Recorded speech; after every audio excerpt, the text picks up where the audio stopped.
ദൈവത്തിൻ്റെ അതിപരിശുദ്ധമായ നാമം വാഴ്ത്തപ്പെടുമാറാകട്ടെ. നമുക്ക് വേണ്ടി പ്രാണൻ നൽകിയ കർത്താവായ യേശുക്രിസ്തുവിൻ്റെ നിസ്തുല്യമായ നാമത്തിൽ പ്രഭാതവന്ദനത്തെ അറിയിക്കുന്നു. വചന അധ്യാനത്തിലേക്ക് ഏവരെയും സ്വാഗതം ചെയ്യുന്നു. ഇന്നത്തെ വചനചിന്തയ്ക്ക് മർക്കോസ് എഴുതിയ സുവിശേഷം 6-ാം അധ്യായം 47-48 വാക്യങ്ങൾ. വൈകുന്നേരമായപ്പോൾ പടക് കടലിൻ്റെ നടുവിലും താൻ ഏകനായി കരയിലുമായിരുന്നു.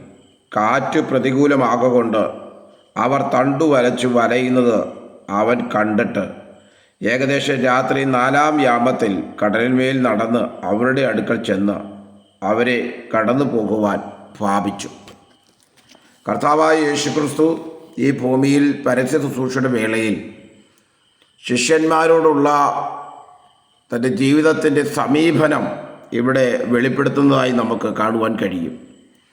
കർത്താവിന് വേണ്ടി സ്വയം സമർപ്പിച്ച് തൻ്റെ വാക്കനുസരിച്ച് ഇറങ്ങിത്തിരിച്ചിരിക്കുന്ന തൻ്റെ മക്കളുടെ മേൽ ദൈവത്തിൻ്റെ ദൃഷ്ടി സദാ ഉണ്ടെന്നുള്ള യാഥാർത്ഥ്യം ഈ സംഭവത്തിൽ കൂടി ദൈവം നമുക്ക് വെളിപ്പെടുത്തി തരുന്നു.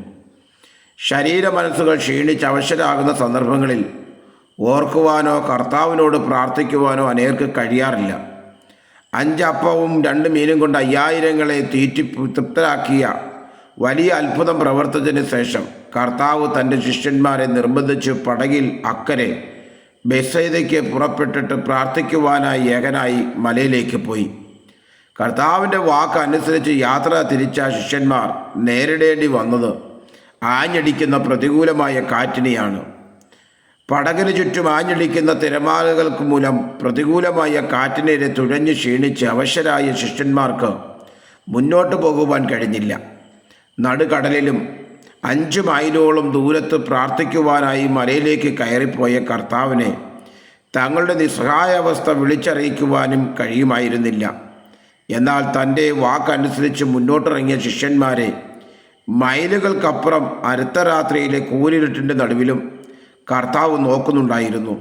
വെളുപ്പിന് 3 മണിക്ക് ആർത്തിരുമ്പുന്ന കടലിൻ്റെ മീതെ ആഞ്ഞടിക്കുന്ന കൊടുങ്കാറ്റിനെ പിളർന്ന് തൻ്റെ ശിഷ്യന്മാരുടെ പടകിലേക്ക് കർത്താവ് കടന്നു ചെന്ന് അവരെ രക്ഷിക്കുന്നതായി നമുക്ക് ദർശിപ്പാൻ കഴിയും. അതുകൊണ്ട് മാന്യ സഹോദര, മാന്യ സഹോദരി, കഷ്ടങ്ങളുടെയും വേദനകളുടെയും കൊടുങ്കാറ്റിൽ മുന്നോട്ട് പോകാനാവാതെ താങ്കളുടെ കൈകൾ കൊഴിഞ്ഞിരിക്കുന്നുവോ? ഈ നടുകടലിൽ സഹായത്തിനായി ആരെയും കാണാതെ താങ്കൾ ഭാരപ്പെട്ടിരിക്കുന്നുവോ? എങ്കിൽ ഭയപ്പെടേണ്ട എന്ന മൃദു ശബ്ദമുയർത്തി കർത്താവ് താങ്കളോട് അരുളി ചെയ്യുന്നു. കൂരിരുട്ടിൻ്റെയും കൊടുങ്കാറ്റിൻ്റെയും നടുവിൽ തളർന്നുപോയ തൻ്റെ പ്രിയ ശിഷ്യന്മാരുടെ അടുക്കിലേക്ക് മിന്നൽ പോലെ കടന്നു ചെന്ന് യേശു കർത്താവ് അവരെ വിടുവിച്ചതുപോലെ താങ്കളുടെ വിഷയത്തിനും ദൈവത്തിൻ്റെ പ്രവൃത്തി വെളിപ്പെടുത്തും. ദൈവം നിങ്ങളുടെ അരികിലേക്ക് ഇറങ്ങി വരുന്ന സമയങ്ങളായി ദൈവസന്നിധി വിശ്വസിക്കുക. ഭയപ്പെടേണ്ട, യേശു നിങ്ങളുടെ കൂടെയുണ്ട്. ഈ വചനങ്ങൾ ദൈവം നമ്മെ അനുഗ്രഹിക്കട്ടെ. God bless you. മാറാനാഥ.